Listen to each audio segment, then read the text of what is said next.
German shepherd, beagle हे सगळे कुत्रे माहीत असतात. पण अजून एक वेगळ्या प्रकारचं ब्रीड आहे कुत्र्यांचं, टिबेटियन मॅस्टिफ या प्रकारातला एक कुत्रा असतो.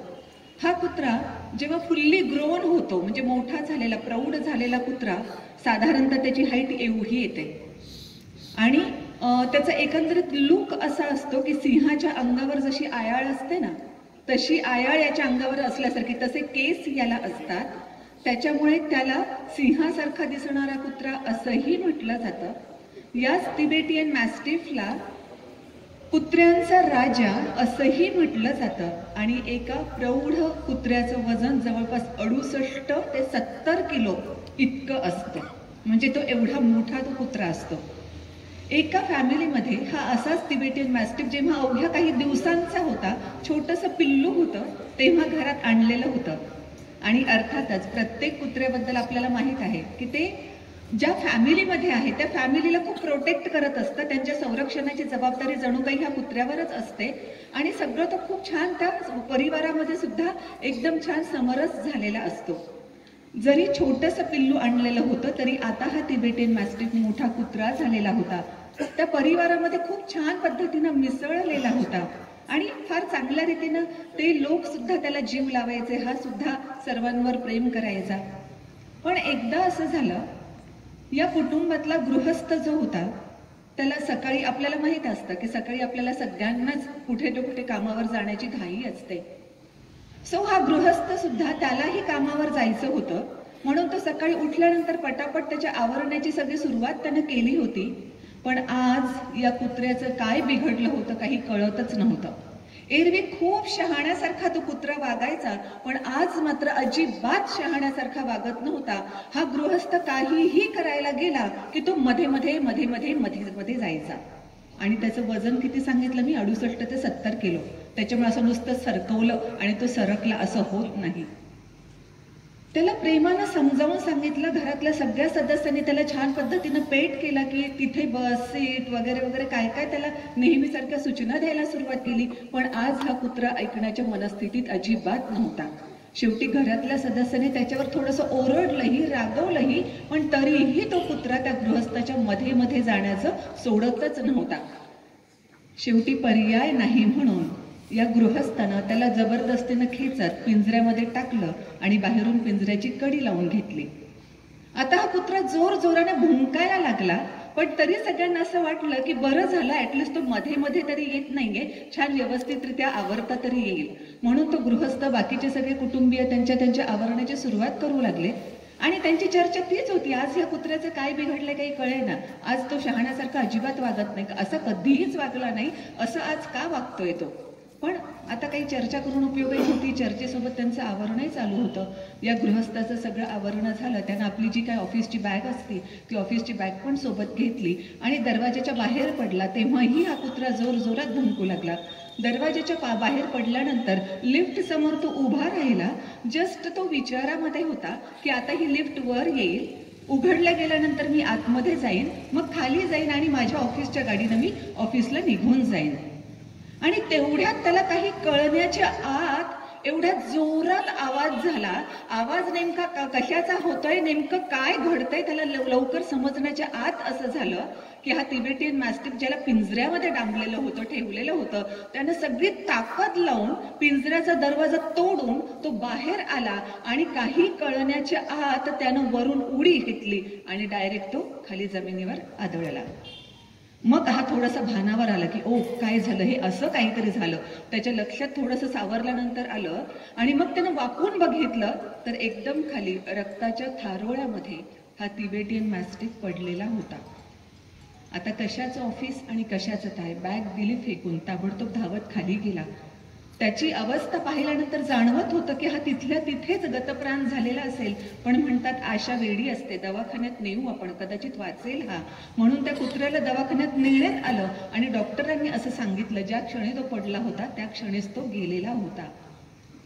आता ऑफिसमध्ये जाणं तर शक्यच नव्हतं. मग पुन्हा हा घरी आला. मग त्यांचं ते रडणं, किती त्याच्या आठवणी काढणं, त्याचे फोटो काढून बघत राहणं, सगळं त्याचं त्यांचं त्या कुटुंबियांचं चालू होतं. होता होता संध्याकाळ झाली आणि संध्याकाळी बातमी अशी आली की ज्या बसने हा गृहस्थ ऑफिसला जाणार होता त्या बसला एवढा भीषण अपघात झाला की त्या बस मधलं कोणीच वाचू शकलं नाही. आता सगळ्यांना कळालं, नेहमी शहाण्यासारखा वागणारा हा कुत्रा आज असं का करत होता. त्या कुत्र्यानं स्वतःचा प्रत्येक प्रयत्न केला होता ह्या गृहस्थाला तिथे घरामध्ये थांबवून घेण्याचा किंवा ती बस हुकून जाईल आणि नंतर हा गृहस्थ बाहेर पडेल याचा. पण जेव्हा त्याच्या लक्षात आलं की आपला मालक ऐकतच नाहीये, सिक्स सेन्स त्यांना आपल्यापेक्षा जास्त असतो. आपण म्हणतोच ना एरवी की पशुपक्ष्यांना सुद्धा कळतं, भूकंप होणार असेल, पूर येणार असेल तर ह्या सगळ्या प्राण्यांना पशुपक्ष्यांना पटकन कळतं. या कुत्र्यालाही ती जाणीव झाली होती माझ्या मालकाचा जीव धोक्यात आहे. म्हणून शेवटी अखेरचा पर्याय म्हणून या कुत्र्यानं स्वतःचा जीव दिला, कारण त्याला मालकाचा जीव वाचवायचा होता. आणि विचार केलं तर ह्या कुत्र्यानं स्वतःचा जीव का दिला? काही रक्ताचं नातं होतं? ॲब्सोल्युटली नाही. तो अवघ्या काही दिवसांचा असताना त्याला घरात आणण्यात आलेलं होतं. या घरातल्या कुटुंबियांनी त्याला प्रेम दिलं होतं, त्याला खाऊ पिऊ घातलं होतं, त्याची काळजी घेतली होती आणि त्या सगळ्याच्या मोबदल्यामध्ये किंवा त्याच्या सगळ्याच्या बदल्यामध्ये यानं स्वतःचा जीव दिला आणि आपल्या मालकाचे प्राण वाचवले. प्राण्यांच्या जगामध्ये अजूनही असं घडतं. ही घटना काही फार अगोदरची नाही, जस्ट काहीतरी 1.5-2 वर्षांपूर्वीची वाचलेली घटना आहे. आणि मग प्रश्न मला असा पडतो की जर प्राण्यांच्या जगात अजूनही जीवाला जीव दिला जातो तर आपल्या माणसांच्या जगामध्ये काय होत आहे. आणि दुर्दैवाने फारसं चांगलं चित्र दिसत नाही. जसं कांबळे सरांनी सांगितलं की अवघ्या काही 14-15 वर्षाचा मुलगा सुद्धा खूप इझिली खून करून टाकतो. हे सगळं बघत असताना मला त्याही संदर्भामध्ये पुढे अवश्य बोलेन मी, पण मला हे सगळं आत्ताच घडत आहे. कागदपत्रांची काही फॉर्मॅलिटी मी पूर्ण करून येतो, तोपर्यंत तुम्ही इथे थांबा, मग आपण विमानानं आपल्या देशामध्ये जाऊया म्हणून. हे गृहस्थ तिथे थांबले. बराच वेळ झाला, अजून आपला मुलगा आला नाही म्हणून त्यांना काळजी वाटत होती. पण वाटत होतं की विमान कधी पाहिलं नाही किंवा विमानतळ कधी माहीत नाही, मे बी विमानानं जाण्यासाठी एवढी काही वेळ लागत असेल कदाचित. पण जेव्हा खूप जास्त वेळ गेला तेव्हा मात्र बापाचं काळीच खूप वाटायला लागलं आणि त्यांना असं वाटायला लागलं की माझ्या मुलाला काही झालं तर नाही ना, माझ्या मुलाची मला काळजी घेतली पाहिजे. शेवटी ते तिथून उठून मग जे एअरपोर्टवरचे अधिकारी लोक होते त्यांच्याशी त्यांनी संपर्क केला. असं असं झालं आहे म्हणून सांगितलं. त्यांनी विचारलं कोणत्या देशामध्ये जायचं होतं आणि देशाचं नाव पण सांगितलं. आणि त्या माणसांनी सांगितलं तिथल्या की ते विमान तर कधीच गेलंय, ते राईट टाइम होतं आणि वेळेनुसार ते फ्लाय पण झालंय. याने सांगितलं पण त्या विमानामध्ये मी आणि माझा मुलगा जाणार होतो ना, मग आम्ही दोघं कसं काय नाही गेलो, मुलाचं नाव काय? मग त्यांनी मुलाचं नाव सांगितलं. यांनी चेक केलं आणि सांगितलं त्या विमानामध्ये हा मुलगा बसलेला होता आणि तो सुद्धा गेलाय. मग ते म्हणे त्याच्यासोबत मी पण जाणार होतो ना, मग मला तर नाही बोलवण्यात आलं, मला मुलगा नाही घेऊन गेला. त्यांनी पुन्हा लिस्ट चेक केली आणि सांगितलं या यादीमध्ये तुमचं नाव नव्हतंच, म्हणजे तुम्ही विमानानं कुठेही जाणार नव्हतात. त्या काळी, आता तर मोबाईल आहेत, त्या काळी साधे लँडलाईनचे होते ते सुद्धा फोन अवेलेबल म्हणजे अस्तित्वात आलेलेच नव्हते. मग त्या गृहस्थांना काहीतरी प्रयत्न केला. एअरपोर्ट अथॉरिटीने त्यांना मदत केली आणि शेवटी एका मित्राकडे नेऊन त्या एअरपोर्ट अथॉरिटीने त्यांना पोहोचवलं. तुम्हाला काय वाटतं? हे सगळं घडल्यानंतर हे वृद्ध गृहस्थ बराच काळ जगले असते? अजिबात नाही ना. आपला मुलगा ज्याला अगदी लहानपणापासून तळ हाताच्या फोडासारखं जपलंय, तो मुलगा आपल्याला अशा परिस्थितीमध्ये ठेवून निघून जातो म्हटल्यानंतर मला नाही वाटत की त्यांची जगण्याची उमेद कायम राहिली असेल. आणि कदाचित पुढची तर बातमी वाचली नाही, तोपर्यंत तेवढीच बातमी आलेली होती. पुढच्या फॉलोअपचं माझ्या काही वाचनात आलेलं नाही, पण मला नाही वाटत की हे खरंच जास्त वर्ष जगले असते. तर फार वेगळी गोष्ट आहे, पण एकमेकांचा जीव घेण्यासाठी आपण तयार झालो आहोत. अजूनही प्राणी मनुष्यावर प्रेम करतो. थोडंसं प्रेम मिळालं, थोडंसं खाणं पिणं मिळालं म्हणून स्वतःचा जीव देऊन मनुष्याचा जीव वाचवतो. आणि आपण माणसं मात्र, माणुसकी हा शब्द तर कधीचाच सोडून दिलेला आहे. एकमेकांचा जीव घेण्यासाठी आपण तत्पर झालो आहोत. हे फार दुर्दैव आहे.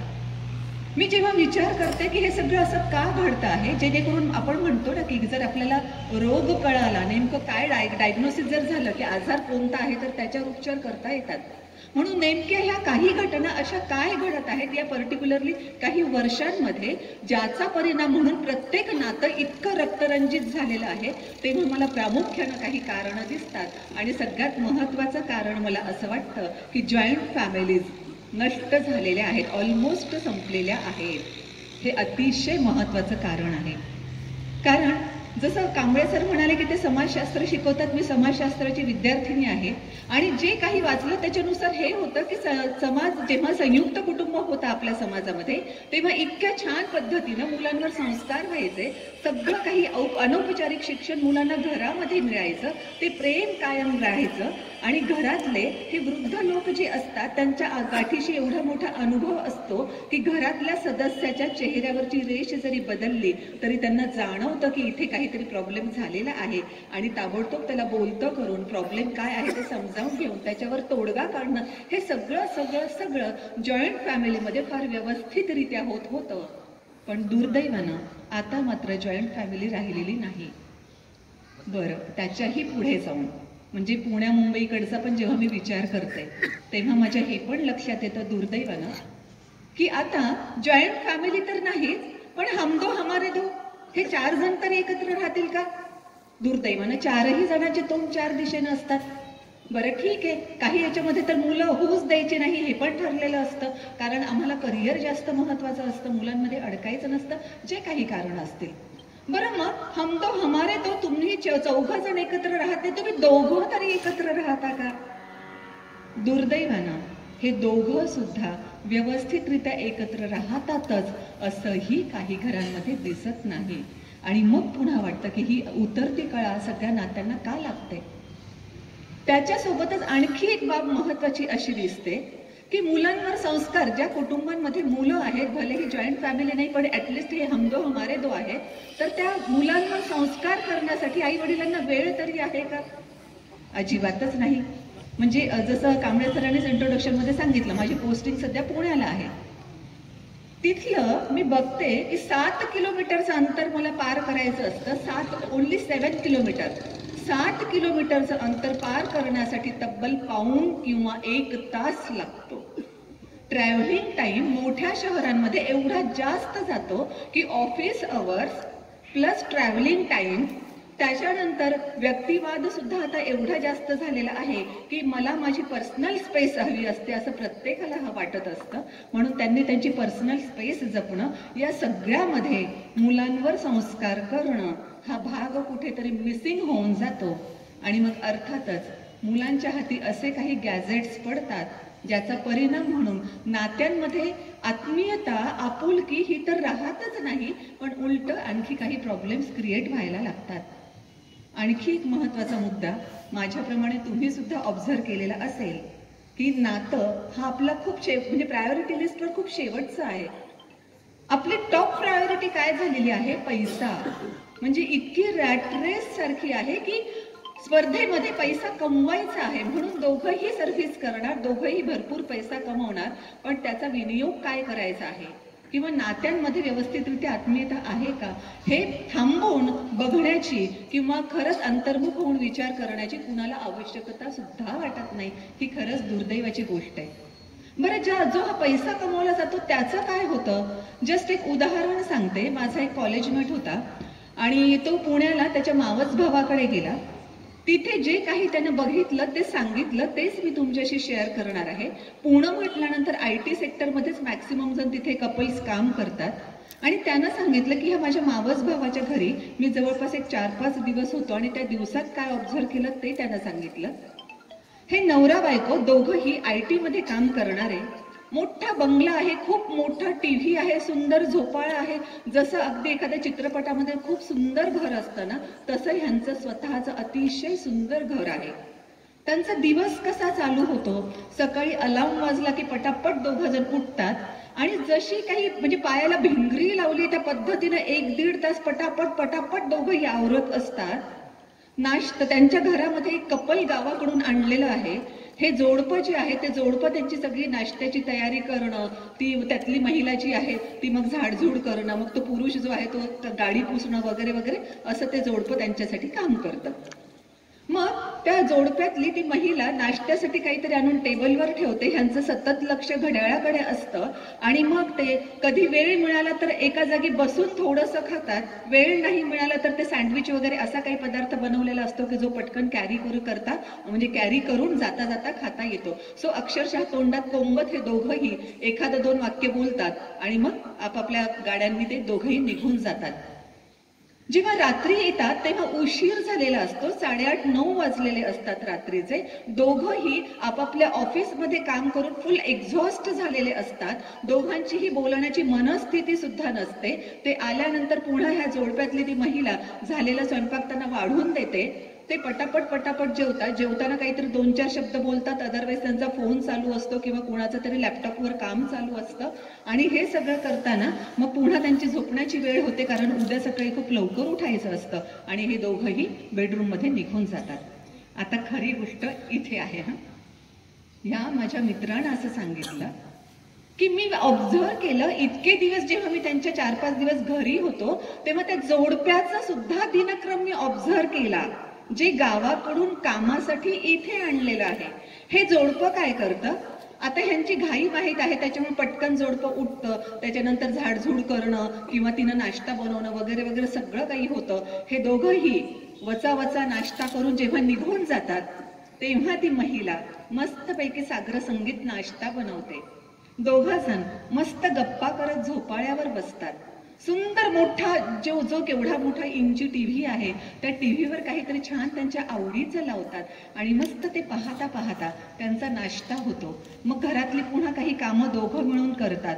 दुपारची त्यांची छानशी 1-2-3 तासांची झोप होते. दुपारचा उठल्यानंतरचा मस्त चहा आणि स्नॅक्स सुद्धा ते घेतात. संध्याकाळी सुद्धा हे जेव्हा दोघं जण बाहेरून येतात, त्याचा मावस भाऊ आणि भाऊजाई ते येतात, त्यांना जेवण बनवून दिलेलं असतं, ते जेवण करून जेव्हा आतमध्ये निघून जातात तेव्हा पुन्हा हे मस्तपैकी झोपाळ्यावर बसतात. पुन्हा एकदा छान टीव्ही लावतात आणि छान त्यांनी जो काही स्वयंपाक बनवलेला आहे तो चवीनं एक घासानं व्यवस्थितरित्या खातात. माझा हा मित्र त्याच्या त्या भावाला म्हणाला की ह्या 4-5 दिवसात तर मला असं वाटलं, म्हणे तुम्ही दोघंही एवढी धडपड करताय, दगदग करताय, एवढा मोठा पैसा कमवताय ते ह्या दोघांसाठी, त्यांना सुख मिळावं म्हणून. पण दुर्दैवानं आहे ते, कारण दिसत होतं तिथे की कदाचित कोणता तरी कौटुंबिक मोठा सोहळा असावा किंवा घरातलं कोणाचं तरी लग्न असावं, ज्यासाठी ठिकठिकाणचे सगळे नातेवाईक मंडळी एकत्र आलेली आहेत. एका मोठ्या हॉलमध्ये सगळेजण छान पद्धतीने बसलेले आहेत. अगदी छोट्याशा 1 वर्षाच्या मुलापासून जवळपास 55-56 वर्षांच्या आजीबाईपर्यंत एवढे सगळेच्या सगळेजण तिथे आहेत. आणि हे सगळे दिसत असताना नंतर कॅमेरा आपल्याला अशा रीतीनं फिरलेला दिसतो की प्रत्येकाची मान खाली आहे, कारण प्रत्येकाच्या हातात मोबाईल आहे. मग त्या मोबाईलवर पाहून कोणीतरी हसतंय मनाशीच, कोणाच्या तरी डोळ्यात पाणी येतंय, कोणीतरी सिरियस झालंय, कारण ह्या मोबाईलमध्ये जे काही चालू आहे त्यांचं लक्ष पूर्णतः तिथेच आहे. आणि चांगली गोष्ट मात्र एक अशी दिसते की एक आई आहे, तिच्या हातामध्ये मात्र मोबाईल नाहीये, ती मोबाईल फ्री आहे. आणि आपल्याला आश्चर्य वाटायला लागतं की यस, एवढ्या मोठ्या कुटुंबामध्ये एक तरी कोणीतरी आहे की जिच्या हातात मोबाईल नाहीये. मग पुन्हा कॅमेरा फिरतो आणि आपल्या लक्षात असं येतं की ती त्या 1 वर्षाच्या मुलाला भरवते आणि 1 वर्षाच्या त्या मुलाच्या हातामध्ये मोबाईल आहे, त्याच्यामुळे हिच्या हातात नाही. मुद्दा क्लिअर? आणि खरंच लक्षात घेण्यासारखी बाब अशी आहे, ज्यांनी खूप मोठी क्रांती केली संगणक क्षेत्रामध्ये, मोबाईल क्षेत्रामध्ये, बिल गेट्स, स्टीव्ह जॉब्स किंवा तथाकथित हे सगळे लोक जिथे राहतात ना, त्या एरियाला सिलिकॉन व्हॅली असं म्हटलं जातं की सगळे अशाच पद्धतीचे लोक तिथे राहतात. या सिलिकॉन व्हॅली मधले हे असे सगळे मोठे लोक ज्यांनी या सगळ्या क्षेत्रामध्ये क्रांती केलेली आहे. फेसबुक, ट्विटर वगैरे वगैरे सगळं काही सोशल मीडिया आपल्याला उपलब्ध करून दिलेलं आहे. या सगळ्या लोकांनी आपल्या मुलांच्या, त्यांच्या स्वतःच्या मुलांच्या हातामध्ये मोबाईल कधी दिला? वयाची 16 वर्ष पूर्ण केल्यानंतर. आपण आपल्या मुलांच्या हातामध्ये मोबाईल कधी देतो? जन्म झाल्यानंतर. हजबंड माझे डॉक्टर आहेत, ते सांगतात की डॉक्टर ओरडून सांगत असतात की ते आत्ता जन्मलेल्या बाळाचा तुम्ही फोटो काढू नका, त्याच्यावर तेवढा प्रकाश जाणं योग्य नाही. किंवा तुम्ही लगेच व्हिडिओ कॉल करून ह्या बाळाला दुसऱ्या कोणाला दाखवू नका, त्याच्यासाठी ते योग्य नाही. पण आपल्याला दमच पडत नाही ना, आपल्याला लगेच त्या बाळालाही सगळं दाखवायचं असतं. आणि त्याच्या पुढे जाऊन मी जेव्हा बघितलं, छोटस बाळ रडणारच ना. सो बाळ रडायला, बाळ म्हणजे अगदी ते 2-4 महिन्याचं सुद्धा नाही म्हणत आहे मी, हे बाळ रडायला लागलं तर त्याच्या तिथे मोबाईल ठेवून त्याला गाणं ऐकवलं जातं. म्हणजे ज्यांनी सगळं तंत्र निर्माण केलं त्यांना माहीत होतं याचे तोटे कोणते कोणते आहेत, म्हणून त्यांनी सगळ्या आपल्या मुलांना अशा शाळेमध्ये घातलं. सिलिकॉन व्हॅलीतली मुलं त्या शाळेमध्ये जातात जी आपली रवींद्रनाथ टागोरांच्या स्वप्नातली शाळा होती. झाडाखाली भरायची आणि निसर्गाच्या सान्निध्यात असायची. तिकडे सिलिकॉन व्हॅलीतले मुलं जिथे जातात त्या शाळेमध्ये इंटरनेट वगैरे वगैरे काहीही प्रकार नसतो आणि स्वतःच्या अनुभवातून तिथे शिकण्यासाठी मोठा वाव दिला जातो. त्यांनी पैसा कमवण्यासाठी आपल्याला हे सगळं पाठवून दिलं आणि दुर्दैवानं आपण कोणताही सारासार विचार न करता हे सगळंच्या सगळं अडॉप्ट केलं. नुकसान आपलं होतं आहे, फायदा त्यांचा होतो आहे. आणि नाती तर आपल्या कुठल्या कुठे उडून चालली त्या मोबाईल पायी, हे तर आपण लक्षातही घेत नाही. कारण प्रत्येकाचंच डोकं जर मोबाईलमध्ये असेल, घरी आल्यानंतर पूर्वी गप्पा ज्या व्हायच्या, गप्पांसाठी आता कोणाला वेळच नाहीये. कारण प्रत्येकाला जे कोणीतरी पलीकडे आहे, दूर कुठेतरी आहे, ज्याचा चेहरा पाहिलेला नाही, त्यानं मला लाईक केलं का, त्यानं मला थंब दिला का, मी जे लिहिलेलं आहे ते त्याला आवडलं का, अरे तू घरामध्ये बोल ना. म्हणजे काही जण तर जेव्हा गुड मॉर्निंगचे मेसेजेस टाकतात ना, तेव्हा सगळ्यांना सांगण्याची गरज नसते, पण मोजके जे आहेत की जे खरंच खूप क्लोज आहेत माझ्या, त्यांना मी सांगते, अवश्य सांगते की गुड मॉर्निंगचे मेसेजेस तुम्ही बाकीच्यांना पाठवता आणि तुमच्या घरातला सदस्य जेव्हा तुमच्याशी बोलायला येतो तेव्हा त्याला ताडकन काहीतरी उत्तर देतात. मग बाकीच्यांशी चांगल्या पद्धतीने अगदी मस्त स्माइली वगैरे देऊन गुड मॉर्निंग करण्याची काहीच गरज नाही. कारण त्या लोकांपेक्षा जर काही अडचण आली तर हेच सगळे लोक मदत करणारे आहेत. म्हणून नात्यांकडे आपण अवश्य लक्ष दिलंच पाहिजे. मध्यंतरी मी एका पेपरमध्ये लेख वाचला होता, कुठली तरी रविवारची पुरवणी वगैरे होती, त्याच्यामध्ये इतका सुंदर लेख आलेला होता.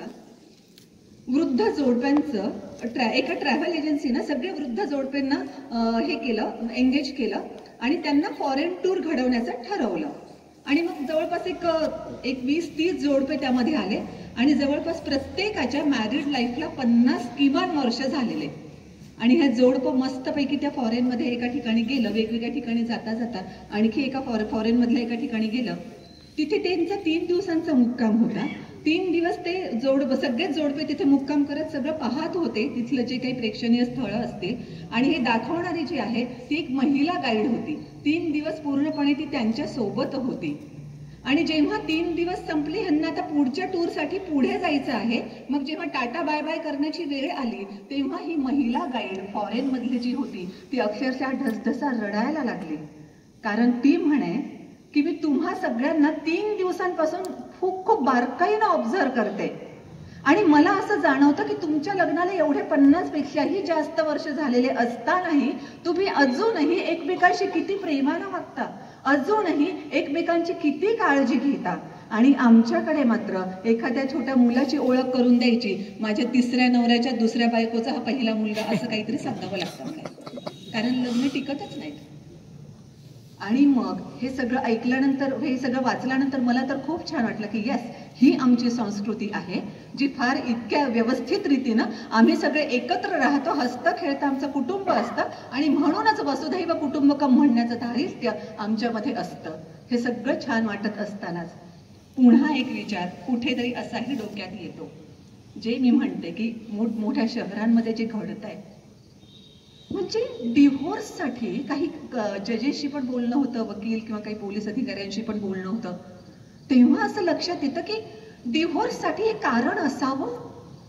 अक्षरशः हार्डली काहीतरी 7-8 महिने झालेत लग्नाला, ह्या माझ्या नवऱ्याला ना मी 1000दा सांगते की ओला टॉवेल त्या पलंगावर टाकायचा नाहीये, तरी हा ऐकतच नाही, म्हणून मला डिव्होर्स घ्यायचा आहे. तसं जर म्हटलं तर आपले किती डिव्होर्स झाले असते. पुन्हा एका याच्यामध्ये तर ते आमचं कबड जे आहे, कपाट जे आहे, मी हिला नेहमी सांगतो की तू ड्रॉवर उघडल्यानंतर पुन्हा लावून ठेवत राहा ना. ते मला जाता येता घाईमध्ये मी असतो तर मला लागतं ना, पण ही ड्रॉवर लावतच नाही, हिच्यासोबत मला राहताच येणार नाही, आम्हाला डिव्होर्सच पाहिजे. असे कारण म्हणजे आपण जे म्हणतो की 5ही बोट हाताचे सारखे नसतात, पण हे 5 बोट एकत्र येतात तेव्हा ताकद बनते. कुणाचा स्वभाव, अरे आपले 2 डोळे सारखे नसतात, कुणाचा थंब सारखा नसतो, काहीच म्हणजे आपले 2 कान सारखे नसतात, आपले बोट सारखे, बोटांचे ठसे कोणताच एक दुसऱ्याशी मॅच होत नाही.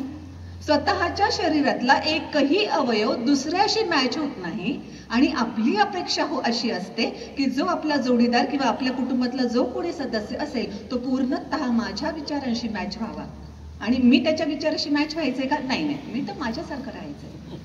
असं जर असेल तर खरंच या नात्यांची घर कितीच कायम राहील आणि पार कुठपर्यंत जाईल हा मुद्दा बघावा लागतो. पुन्हा आणखी एका याच्यामध्ये मी हे सुद्धा बघितलं की आता टॉप टाइम हॉटेल्स नावाचे काही हॉटेल फॉरेन मध्ये आले आहेत आणि जर दुर्दैवानं अजूनही आपण आपल्या नात्यांना सावरलं नाही तर आपल्याकडेही असे हॉटेल्स येण्यासाठी काहीही वेळ लागणार नाही. हे हॉटेल्स म्हणजे जसं आपण हॉटेलमध्ये गेल्यानंतर मेनू कार्ड असतं, काय काय त्याच्यामध्ये खाण्याचे पदार्थ आहेत, त्याचे रेट्स वगैरे सगळे असतात, त्या पद्धतीनं त्या कारण मोठ्यांकडे बघून लहाने शिकत असतात. मोठ्यांनीच प्रत्येक वेळेस मोबाईल किंवा कुठलं ना कुठलं गॅजेट किंवा कुठल्या तरी सिरियल चालू आहेत आणि मग त्यांच्या तिथेच लक्ष असेल. तुम्ही आपापसात स्वतःहून संवाद साधणार नसाल तर हा संवाद कदाचित कधीच होणार नाहीये. म्हणून एक ती पण गोष्ट करता येते का आपण बघायला हवं. आणि आपल्या प्रत्येकाकडे आनंदाचं पासबुक असायलाच हवं. हे आनंदाचं पासबुक म्हणजे काय? जेव्हा लग्न झालं त्या महिलेच्या मुलीचं आणि आता मुलगी निघणार सासरी जाण्यासाठी, तेव्हा या आईनं आपल्या मुलीला जावयाला पुन्हा एकदा जवळ बोलावलं. जे काही अगोदर रुखवत गिफ्ट द्यायचे होते ते सगळं ऑलरेडी देऊन झालेलं होतं, पण या दोघांना पुन्हा एकत्रितरित्या बोलावलं आणि असं सांगितलं की माझ्यातर्फे तुम्हा दोघांसाठी ही आणखी एक पर्सनल गिफ्ट आहे. ती पर्सनल गिफ्ट म्हणजे काय होती? त्या दोघांच्या नावाचं बँकेचं जॉईंट आहे. तुमच्या संसारामध्ये अनेक क्षण असे येतील जेव्हा तुम्हाला खूप आनंद झालेला असेल, तेव्हा रक्कम छोटी की मोठी हा मुद्दा नाही, पण जेव्हा तुम्हाला जाणवेल की खरंच आपण आनंदी झालो आहोत तेव्हा या बँकेमध्ये जायचं आणि थोडी तरी रक्कम त्या बँकेमध्ये त्या खात्यावर जमा करायची. जावयाला लेकीला ही कन्सेप्ट खूपच आवडली की आनंदाचं पासबुक मस्तच की नाही. मग सासरी गेल्यानंतर ते त्या दोघांनी पण विचार केला की आपलं लग्न झालंय, जन्मोजन्मीच्या गाठी आपल्या पडलेल्या आहेत, हीच किती आनंदाची बाब आहे, आपण लगेच उद्या जाऊन पैसे जमा करूया. आणि त्यांनी रक्कम जमा केली. त्यांचा संसार जसा होत होता तशा वेगळ्या वेगळ्या रकमा सुद्धा त्या अकाउंटवर जमा होत होत्या. पण अकाउंटवर रकमा जमा होण्यासोबतच ह्या दोघांचेही आपापल्या ऑफिसमधले स्ट्रेस वाढत होते. घरामध्ये कधीतरी धुसफूस व्हायची, कधीतरी वादविवाद व्हायचे आणि हे सगळं चालू असताना मग ते आनंदाचं पासबुक कुठे धुळखात पडलं दोघांच्याही लक्षातही आलं नाही. आणि असेच काही वर्ष गेल्यानंतर एका सकाळी या मुलीनं आपल्या आईला फोन केला आणि सांगितलं तुझ्या जावयाशी आता माझं जमणं शक्य नाही, त्याच्यामुळे उद्या सकाळी आम्ही दोघंही डिव्होर्सचे पेपर साईन करण्यासाठी वकिलाकडे जाणार आहोत, तुला माहिती असावी म्हणून मी सांगितलं. आई खूप समजूतदार होती. ती म्हणाली तुम्ही दोघंही सुशिक्षित आहात, सुसंस्कृत आहात, त्याच्यामुळे तुम्ही जे ठरवलं असणार आहे ते विचार करूनच ठरवलेलं असणार आहे, त्यात माझं काहीही म्हणणं नाही. फक्त माझं म्हणणं एवढंच आहे की जे आनंदाचं पासबुक मी दिलं होतं ना त्यातली रक्कम अगोदर तुम्ही वाटून घ्या आणि नंतर तुम्हाला जे काय करायचं ते करा. या मुलीच्या लक्षात आलं खरंच की त्या आनंदाच्या पासबुकचं तर आपण विसरूनच गेलो होतो. कितीदा तरी त्याच्यासाठी मी पैसे जमा केले होते, माझ्याकडचीच रक्कम जास्त असणार आहे, किती झाली रक्कम मला पाहायला पाहिजे. म्हणून तिनं ते पासबुक शोधलं, धूळ झटकली त्याच्यावरची आणि पासबुक उलटून एक एक पेज पाहायला गेले. एक एक पेज पाहता पाहता त्या रकमा तर तिच्या लक्षात आल्या की आपण दोघांनी जाऊन जमा केल्या होत्या. पण नंतर एक रक्कम अशी पण दिसली की ही रक्कम तर त्यानं जमा केली होती. कशामुळे बरं? तिनं थोडासा मेंदूवर ताण दिला आणि लक्षात आलं ओके मी 4 व्हीलर शिकले याचा त्याला आनंद इतका झाला की त्यानं माझ्यासाठी ती रक्कम जमा केली. पुन्हा पुढचं बघत असताना तिच्या लक्षात आलं अरे ही पण तर रक्कम मला खूप आनंद झाला होता या कारणासाठी, म्हणून तो इतका खुश झाला की माझ्या चेहऱ्यावरचा आनंद त्याला पाहायला मिळाला म्हणून त्यानं ही रक्कम जमा केली. अशा वेगळ्या वेगळ्या गोष्टी जेव्हा ती बघायला लागली तेव्हा नंतर मात्र त्या पासबुकवरचे आकडे तिला दिसेनात, कारण डोळ्यात पाणी साचलेलं होतं की माझा नवरा खरंच किती छान होता, इतक्या वेळा त्याला माझ्यासाठी आनंद झाला, माझ्या आनंदात त्यानं आनंद मानला आणि त्यानं स्वतः रकमा जमा केल्या. तिला कुठेतरी क्षणभर वाटलं की जाऊन पटकन नवऱ्याला सांगावं की आपण आता एकत्र राहूया, डिव्होर्सचा नको विचार करायला. पण अहंकार कुठेतरी आडवा आला की मीच म्हणून काय म्हणायचं, मी कशाला माघार घ्यायची, त्यानं करावं ना काही, हा विचार डोक्यात आला. तिनं तसंच डोळे पुसले, पासबुक घेतला आणि त्या नवऱ्याच्या समोर तिनं अक्षरशः ते पासबुक टाकून दिलं आणि सांगितलं यातला रक्कम आपल्याला वाटून घ्यायच्यात. खरं तर डोळ्यात पाणी येऊ लागलं होतं, आवाजात गहिवर येऊ लागला होता, म्हणून ती पटकन गेली. पण नवऱ्याला असं वाटलं की किती इगोइस्टिक ती बघा, म्हणजे दिलं सुद्धा नाही, पासबुक असं फेकून दिलं तिनं. ठीक आहे, जाऊ देत, मी पण बघतो किती रक्कम झाल्या, माझी रक्कम मी अगोदर काढून घेणार आहे. म्हणून त्यानंही एक एक पेज जेव्हा उलटवायला सुरुवात केली तेव्हा त्याच्याही लक्षात अशा काही रकमा आल्या ज्या तिनं जमा केल्या होत्या. मला प्रमोशन मिळालं, ती इतकी आनंदित झाली की तिनं रक्कम जमा केली. कंपनीनं मला पहिली फॉरेन टूर दिली, त्याचा आनंद तिला इतका झाला, भले ही ती माझ्यासोबत येऊ शकली नाही कंपनीच्या नियमांमुळे, पण ती इतकी खुश झाली मी फॉरेनला जातोय म्हणून की तिनं ती रक्कम जमा केली.